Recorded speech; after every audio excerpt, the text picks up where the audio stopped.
श्री गणेशाय नमः। श्री सीतारामाभ्यां नमः।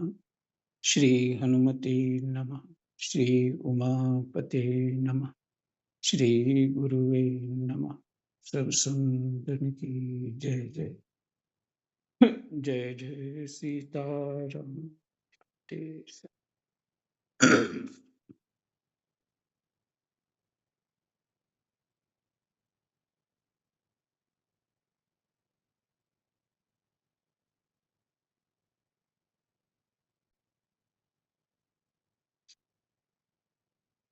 यज्ञ पत्नियों पर कृपा।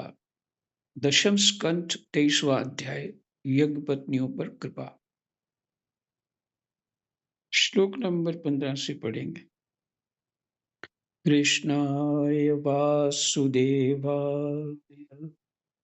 हरे परमात्मने प्रणतः क्लेशनाशाय गोविन्दाय नमो नमः।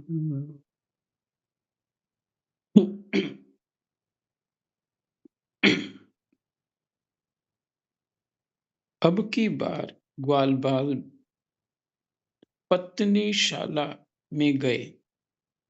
पहले तो यज्ञशाला में गए, अब की बार ग्वाल बाल पत्नीशाला में गए। वहां जाकर देखा तो ब्राह्मणों की पत्नियां सुंदर सुंदर वस्त्र और गहनों से सज धज कर बैठी हैं। उन्होंने द्विज पत्नियों को प्रणाम करके बड़ी नम्रता से यह बात कही।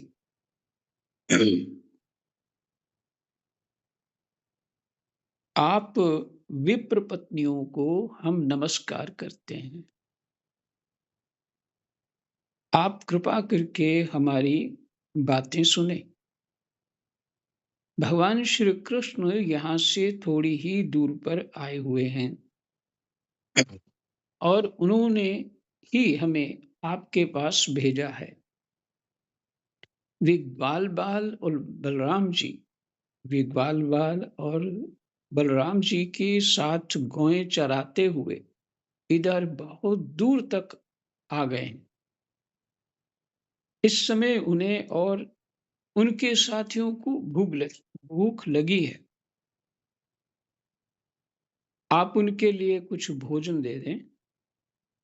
परीक्षित, वे ब्राह्मणियां बहुत दिनों से भगवान की मनोहर लीलाएं सुनती थी। उनका मन उनमें लग चुका था। वे सदा सर्वदा इस बात के लिए उत्सुक रहती कि किसी प्रकार श्री कृष्ण के दर्शन हो जाएं। श्री कृष्ण के आने की बात सुनते ही वे उतावली हो गईं। उन्होंने बर्तनों में अत्यंत स्वादिष्ट और हितकर भक्ष्य भोज्य लेहिया और चौष्य चारों प्रकार की भोजन सामग्री ले ली तथा भाई बंधु पति पुत्रों को रोकते रहने पर भी अपने प्रियतम भगवान श्री कृष्ण के पास जाने के लिए घर से निकल पड़ी।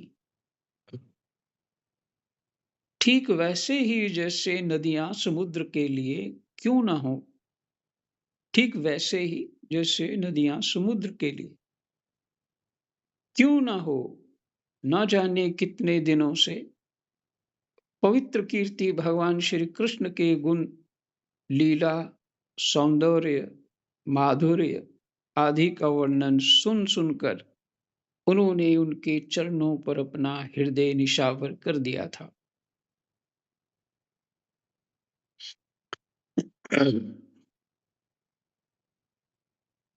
ब्राह्मण पत्नियों ने जाकर देखा कि यमुना के तट पर नए नए कपोलों से शोभायमान अशोक वन में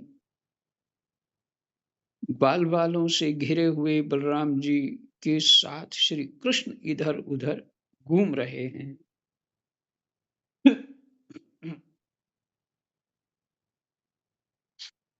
उनके सांवले शरीर पर सुनहला पीतांबर झिलमिला रहा है। गले में वनमाला लटक रही है। मस्तक पर मोरपंख का मुकुट है। अंग अंग में रंगीन धातुओं से चित्रकारी कर रखी है। नए नए कपोलों के गुच्छे शरीर में लगाकर नट का सावेश बना रखा है। एक हाथ अपने सखा ग्वालवाल के कंधे पर रखे हुए हैं और दूसरे हाथ से कमल का फूल नचा रहे हैं। कानों में कमल के कुंडल हैं। कपोलों पर घुंघराली अलकें लटक रही और मुख कमल मंद मंद मुस्कान की रेखा से प्रफुल्लित हो रहा है। परीक्षित अब तक अपने प्रियतम श्याम सुंदर के गुण और लीलाएं अपने कानों से सुन सुनकर उन्होंने अपने मन को उन्हीं के प्रेम के रंग में रंग डाला था, उसी में सराबोर कर दिया था।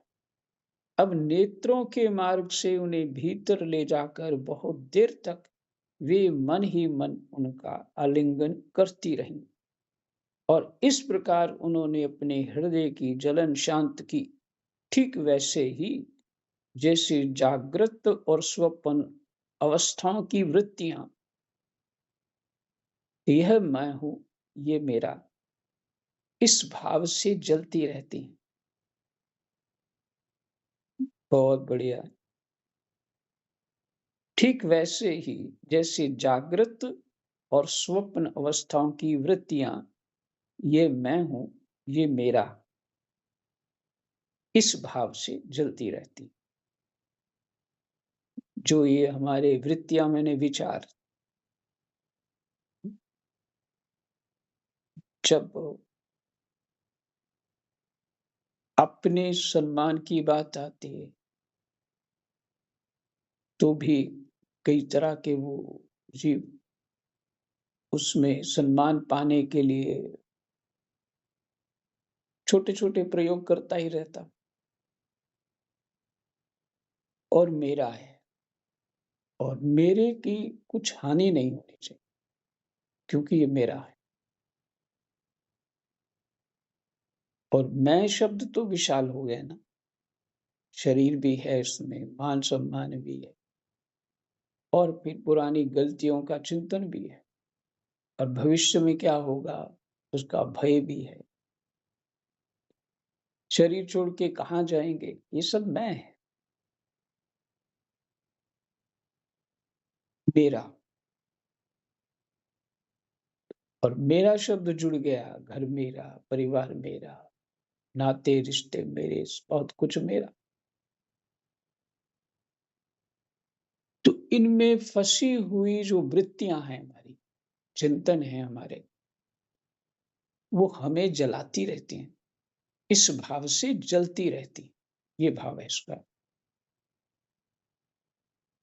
फिर से इसको पढ़ लेते।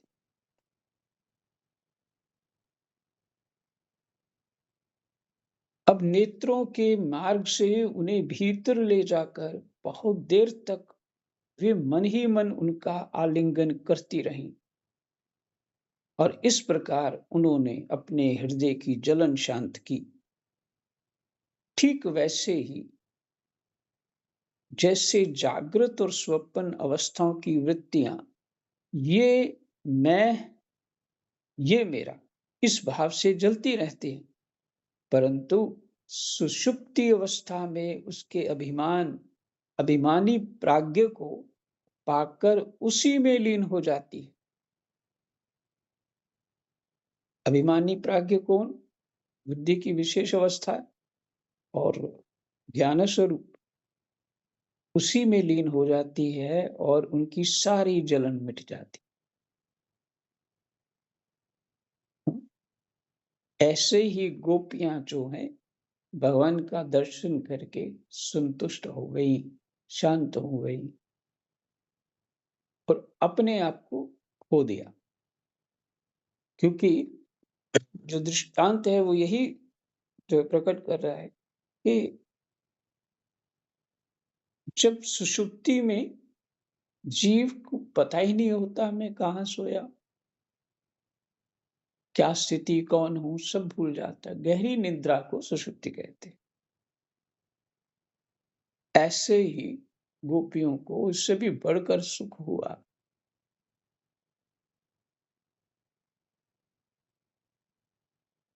एक शब्द यहाँ प्रियतम आ रहा है, प्रियतम।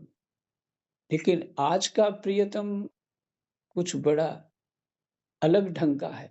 मैंने उसके ऊपर हमारी बुद्धि में कुछ और ढंग की मानसिकता बनती है। लेकिन कृष्ण के लिए प्रियतम शब्द सबसे प्रिय।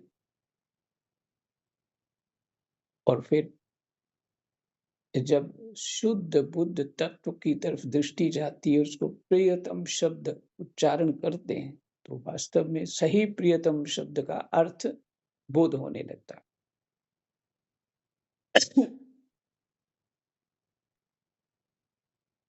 प्रिय परीक्षित, भगवान सबके हृदय की बात जानते हैं, सबकी बुद्धियों के साक्षी हैं।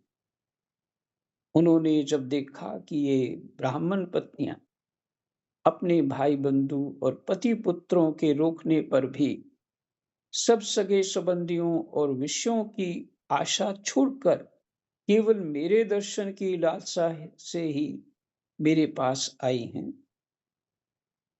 तब उन्होंने उनसे कहा। उस समय उनके मुखारबिंद पर हास्य की तरंगे अटखेलियां कर रही थीं। भगवान ने कहा, महाभाग्यवती देवियों, तुम्हारा स्वागत है। आओ, बैठो, कहो, हम तुम्हारा क्या स्वागत करें। तुम लोग हमारे दर्शन की इच्छा से यहाँ आई हो। यह तुम्हारे जैसे प्रेम पूर्ण हृदय वालों के योग्य ही है। इसमें संदेह नहीं कि संसार में अपनी सच्ची भलाई को समझने वाले जितने भी बुद्धिमान पुरुष हैं, इसमें संदेह नहीं कि संसार में अपनी सच्ची भलाई को समझने वाले जितने भी बुद्धिमान पुरुष हैं, वे अपने प्रियतम के समान ही मुझसे प्रेम करते हैं और ऐसा प्रेम करते हैं जिसमें किसी प्रकार की कामना नहीं रहती,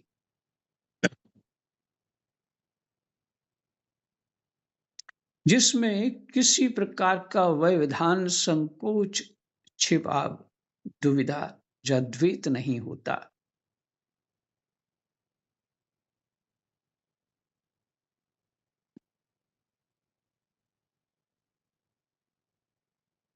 प्राण, बुद्धि, मन, शरीर, स्वजन, स्त्री, पुत्र और धन आदि संसार की सभी वस्तुएं जिसके लिए और जिसकी सनिधि से प्रिय लगती हैं, जिसके लिए जिसकी सनिधि से प्रिय लगती हैं, उस आत्मा से, परमात्मा से, मुझ श्री कृष्ण से बढ़कर और कौन प्यारा हो सकता है। जिसकी सनिधि से माने, अगर कृष्ण रूपी तत्व हमारे शरीर में ना हो, हमारा देखना जो है वो सफल नहीं होगा, क्योंकि उसमें शक्ति नहीं रहेगी। देखने की शक्ति भी वही है, सुनने की शक्ति भी वही है, विचार करने की शक्ति भी वही है। इसलिए उसकी सानिध्य से प्रिय लगती हैं। उस आत्मा से, परमात्मा से, मुझ श्री कृष्ण से बढ़कर और कौन प्यारा हो सकता है।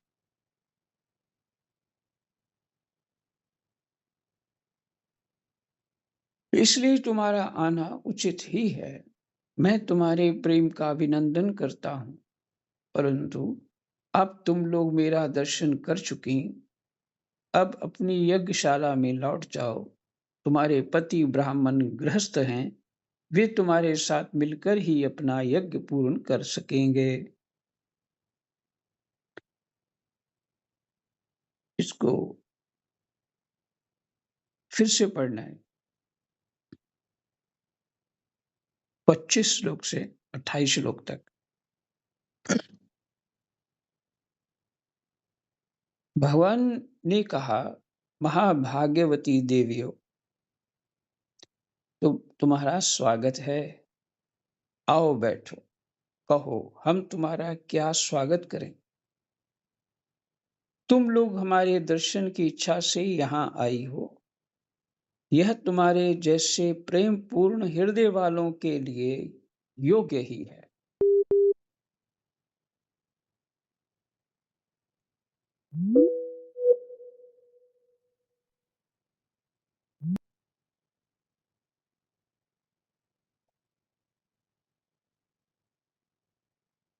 मेरे को सुन पा रहे हैं?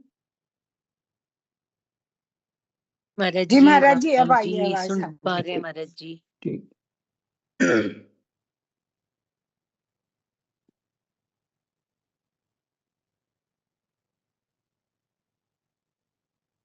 तुम लोग हमारे दर्शन की इच्छा से यहाँ आई हो।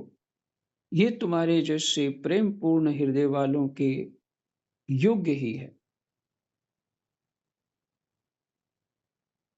इसमें संदेह नहीं कि संसार में अपनी सच्ची भलाई को समझने वाले जितने भी बुद्धिमान पुरुष हैं, वे अपने प्रियतम के समान ही मुझसे प्रेम करते हैं। अपनी भलाई, सच्ची भलाई को समझने वाले जितने भी बुद्धिमान पुरुष हैं, वे अपने प्रियतम के समान ही मुझसे प्रेम करते हैं। और ऐसा प्रेम करते हैं जिसमें किसी प्रकार की कामना नहीं रहती। किसी प्रकार की कामना नहीं रहती। देखिए, और जो पीछे हनुमान प्रसाद पोद्दार जी ने वर्णन किया था, भगवान संपूर्ण समर्पण चाहते हैं, माने पूर्ण प्रेम चाहते हैं। ये तो घर त्याग करके आ चुके हैं।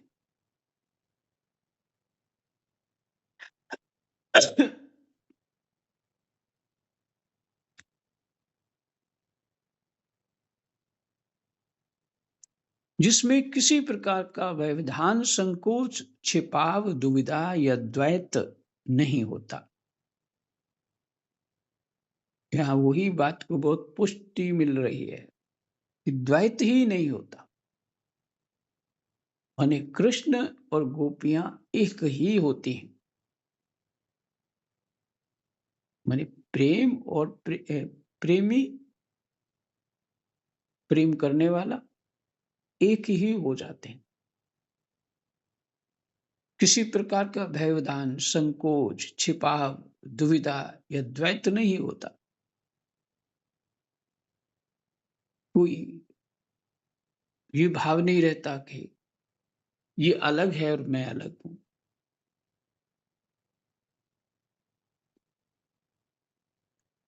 प्राण, बुद्धि, मन, शरीर, स्वजन, स्त्री, पुत्र और धन आदि संसार की सभी वस्तुएं जिसके लिए और जिसकी सनिधि से प्रिय लगती, उस आत्मा से, परमात्मा से, मुझ श्री कृष्ण से बढ़कर और कौन प्यारा हो सकता है।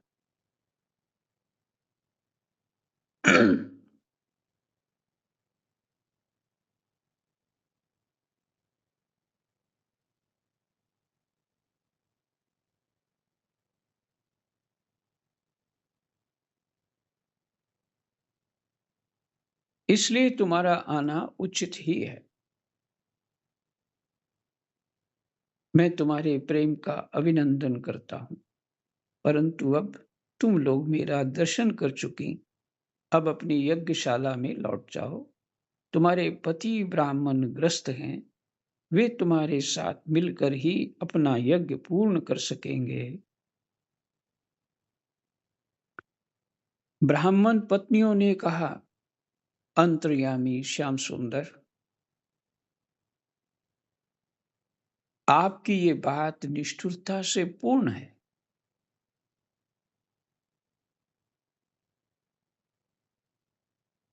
आपको ऐसी बात नहीं कहनी चाहिए। श्रुतियाँ कहती हैं कि जो एक बार भगवान को प्राप्त हो जाता है, उसे फिर संसार में नहीं लौटना पड़ता। आप अपनी यह वेदवाणी सत्य कीजिए। हम अपने समस्त सगे संबंधियों की आज्ञा का उल्लंघन करके आपके चरणों में इसलिए आई हैं कि आपके चरणों से गिरी हुई तुलसी की माला अपने केशों में धारण करें। स्वामी, अब हमारे पति, पुत्र, माता, पिता, भाई, बंधु और स्वजन संबंधी हमें स्वीकार नहीं करेंगे, फिर दूसरों की तो बात ही क्या है। वीर शिरोमणे, अब हम आपके चरणों में आ पड़ी हैं। हमें और किसी का सहारा नहीं है, इसलिए अब हमें दूसरों की शरण में ना जाना पड़े, ऐसी व्यवस्था कीजिए।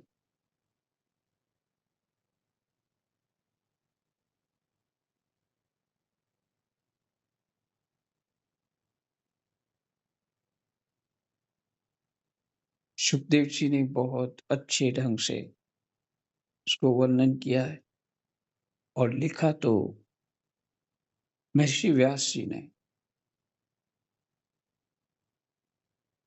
और जिसने इसका हिंदी में अर्थ किया है वो भी बहुत अच्छे ढंग से।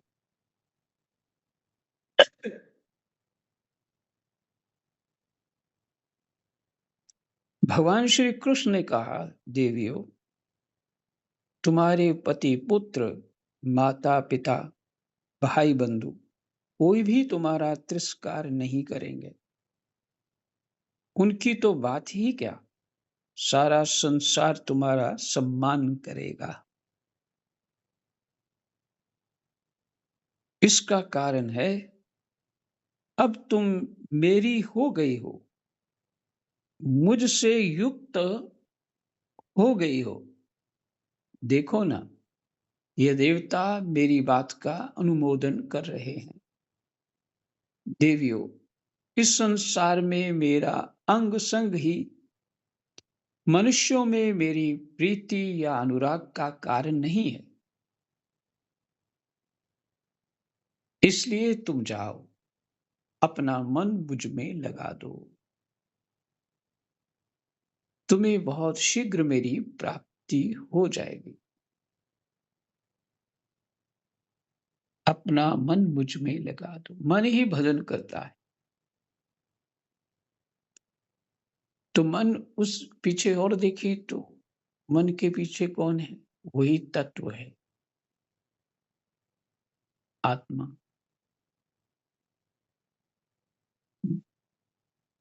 तो मन ही भजन करता।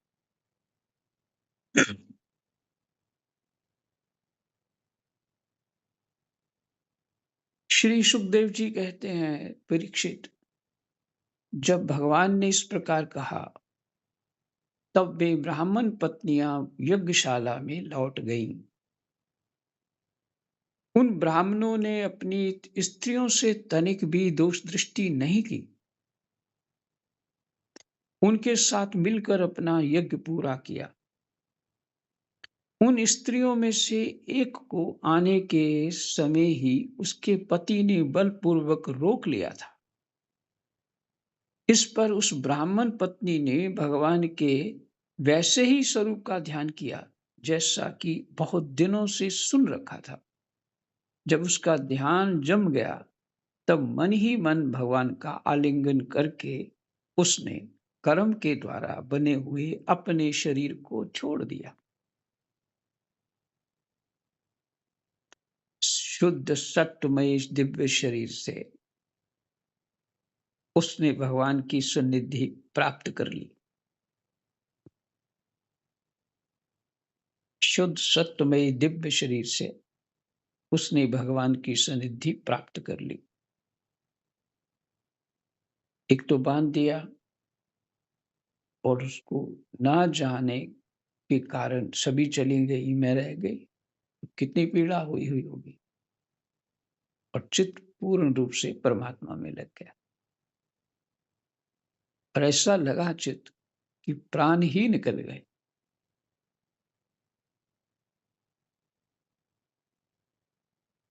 क्या कहें इसको, बहुत तीव्र भक्ति योग कहें।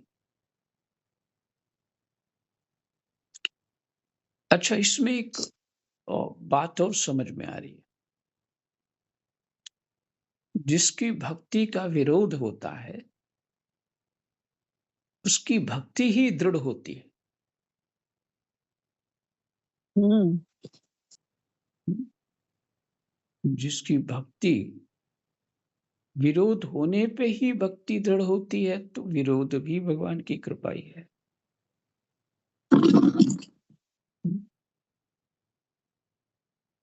कभी कोई काम फंस जाता है, कभी कुछ स्थितियां ऐसी बन जाती हैं और कभी घर के विरोध करते हैं कि तुम्हारा कर्म धर्म तो ये है और तुम कर क्या रही हो। कहाँ तुमने ध्यान लगा दिया।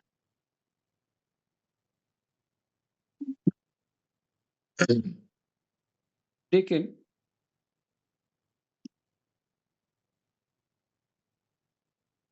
मन ही करता है भजन, और जो श्रवण किया था उसने भगवान की महिमा का, वो स्वरूप उनके हृदय में आ गया और उसी विचित्र लग गया और प्राण छूट गए। और उसको सबसे पहले प्राप्ति हुई ना, क्योंकि गति मति तो परमात्म में ही हो गई ना। जो बड़े बड़े योगियों को भी दुर्लभ है, फिर जन्म लेना पड़ता है, फिर जन्म लेना पड़ता है। हर बार में वो योग भ्रष्ट ही रहते हैं। ये अद्भुत ऐसा है, भगवान तो भीतर ही है, सब जानते हैं। हमारा कर्तव्य तो भजन करना है। भगवान हमें जानते हैं भीतर से तुम क्या हो, इसलिए वो देरी नहीं करते हैं। इधर भगवान श्री कृष्ण ने ब्राह्मणियों के लाए हुए उस 4 प्रकार के अन्न से पहले ग्वाल वालों को भोजन कराया और फिर उन्होंने स्वयं भी भोजन किया। परीक्षित, इस प्रकार लीला मनुष्य भगवान श्री कृष्ण ने मनुष्य की सी लीला की और अपने सौंदर्य, माधुर्य, वाणी तथा कर्मों से गौएं, ग्वाल बाल और गोपियों को आनंदित किया और स्वयं भी उनके अलौकिक प्रेम रस का आस्वादन करके आनंदित हुए।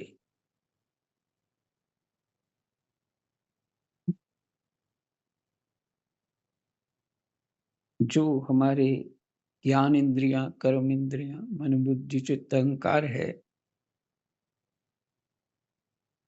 भगवान ने उसी को भजन बना दिया है। ऐसी लीलाएं करी हैं, हमारा मन बुद्धि इंद्रियां चित्त अहंकार सब कुछ उसमें लग जाता है। इसलिए भगवान जो है ये कृपा करते हैं, अवतार लेते हैं और जीव उनके गुणगान करके, उनकी स्मृति करके भगवान को प्राप्त हो जाता है।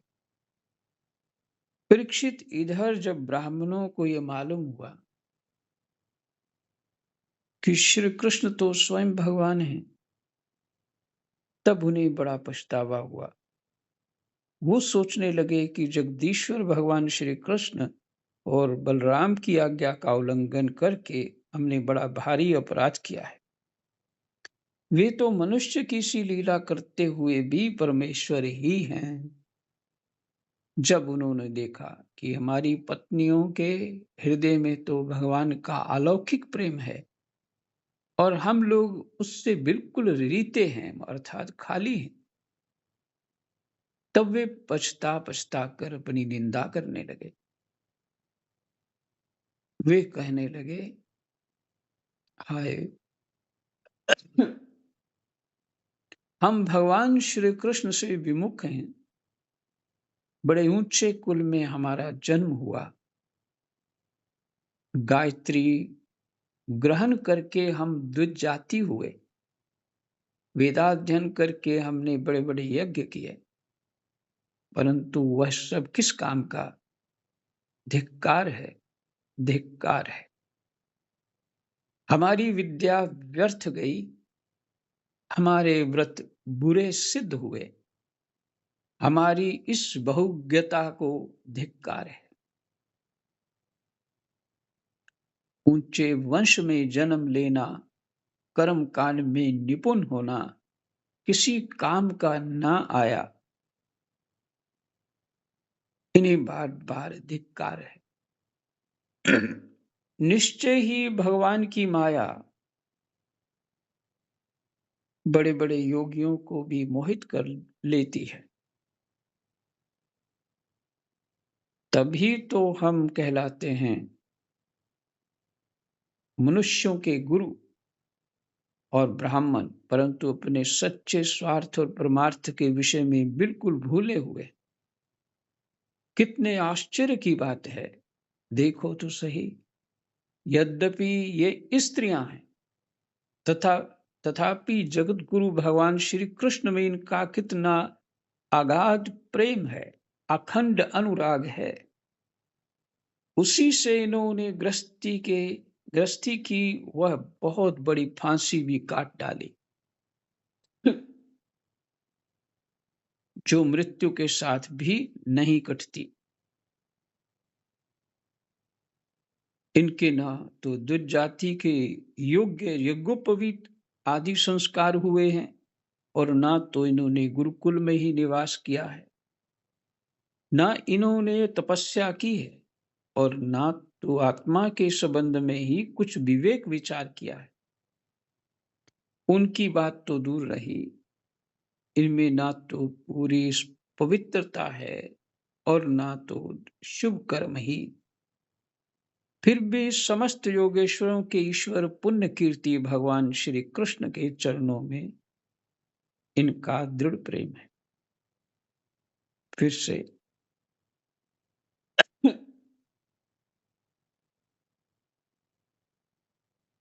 इनके ना तो द्विज जाति के योग्य यज्ञोपवीत है,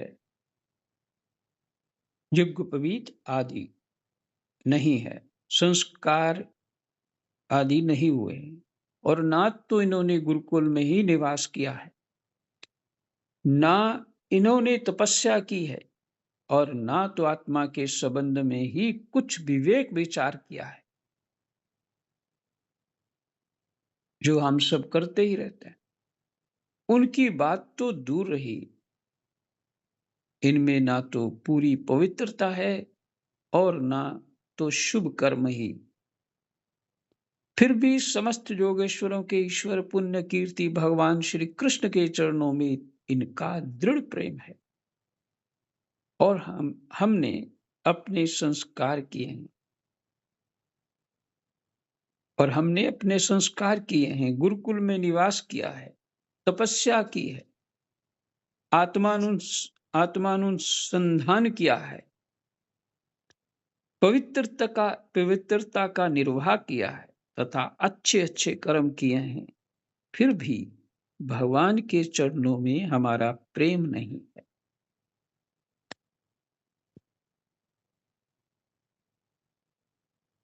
सच्ची बात है, सच्ची बात यह है कि हम लोग गृहस्थी के काम धंधों में मत वाले हो गए थे, अपनी भलाई और बुराई को बिल्कुल भूल गए थे। अहो, भगवान की कितनी कृपा है। भक्त वत्सल प्रभु ने ग्वाल वालों को भेजकर उनके वचनों से हमें चेतावनी दी, अपनी याद दिलाई।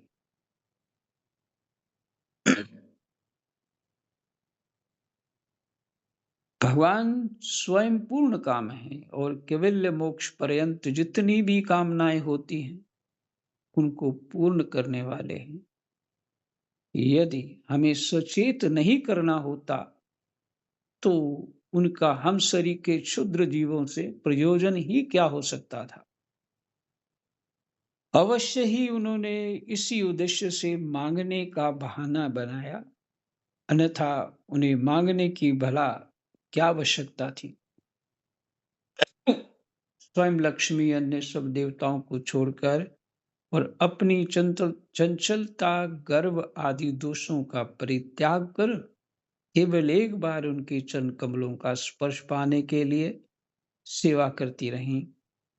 वे ही प्रभु किसी से भोजन की याचना करें, ये लोगों को मोहित करने के लिए, नहीं तो और क्या है? यही विश्राम करते हैं। श्लोक तो थोड़े ही रह गए हैं, पर जल्दी-जल्दी नहीं। जय जय सीताराम। ठीक है।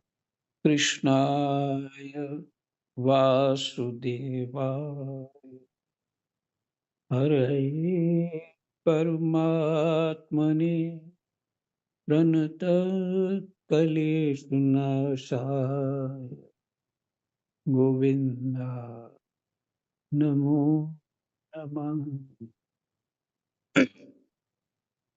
जय जय